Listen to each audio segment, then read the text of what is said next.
ఆకాశాన్ని తాకే అద్దాల మెడలు, ఏసీ గదిలో రాజభోగం లాంటి కొలువులు, నెల తిరిగేసరికి అకౌంట్లో పడే భారీ జీతాలు. సాఫ్ట్వేర్ ఇంజనీర్ అంటే బయట ప్రపంచానికి ఒక లగ్జరీ లైఫ్ స్టైల్. కానీ ఆ మెరిసే గ్లాస్ బిల్డింగ్ల వెనుక చీకటి కోణాలున్నాయని ఎవరైనా ఊహించారా? ఉద్యోగంలో ఒత్తిడి ప్రాణం తీస్తుందా? ఒకవైపు కెరియర్, మరోవైపు వ్యక్తిగత జీవితం. ఈ రెండింటి మధ్య బ్యాలెన్స్ చేయలేకపోతున్నారా? తాజాగా హైదరాబాద్ లో జరిగిన ఓ ఐటీ ఉద్యోగి బలవన్ మరణం ఇప్పుడు ఐటీ క్యారిడార్ ను వణికిస్తుందని చెప్పుకోవచ్చు. మియాపూర్లో నివసించే అమలాపురం వాసి 31 ఏళ్ల సతీష్ గచ్చిబౌలిలోని ఒక ప్రముఖ ఐటీ సంస్థలో సాఫ్ట్వేర్ ఇంజనీర్. పెళ్లై కేవలం ఏడాది, చేతి నిండా పని, అన్నీ ఉన్న ఆ యువకుడి మనసులో ఏదో తెలియని ఆలోచన. పని ఒత్తిడి అనే రాక్షసి అతన్ని నిలువున దహించి వేసింది.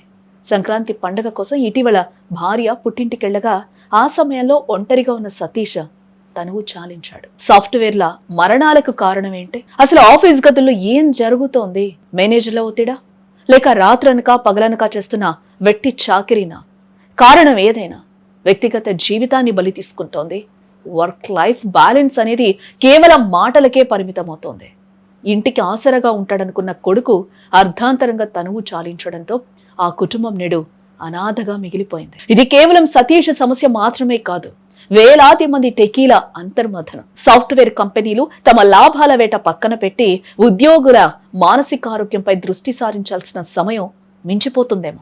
గుర్తించుకోండి, ఉద్యోగం అనేది బతకడానికి ఒక మార్గం మాత్రమే, అదే జీవితం ఏం కాదు. ఒత్తిడి ప్రాణం తీసే స్థాయికి వెళ్తుంటే మౌనంగా ప్రాణాలు వదలకండి, సాయం కోరండి. అద్దాల మేడల్లో ఉండే కార్పొరేట్ శక్తులు ఇప్పటికైనా మేల్కోవాలి. ఉద్యోగులను కేవలం రిసోర్సెస్ గా కాకుండా మనుషులుగా చూడాలి కూడా. రేపటి డెడ్లైన్ కంటే మీ ప్రాణం, మీ కుటుంబం చాలా ముఖ్యం. దయచేసి ఒత్తిడిని ప్రాణాంతకం చేసుకోకండి. పని మనిషి కోసం ఉండాలి, కానీ మనిషే పని కోసం బలైపోకూడదు. ఎందుకంటే మీ ప్రాణం ఆ కోడింగ్ కంటే చాలా విలువైంది.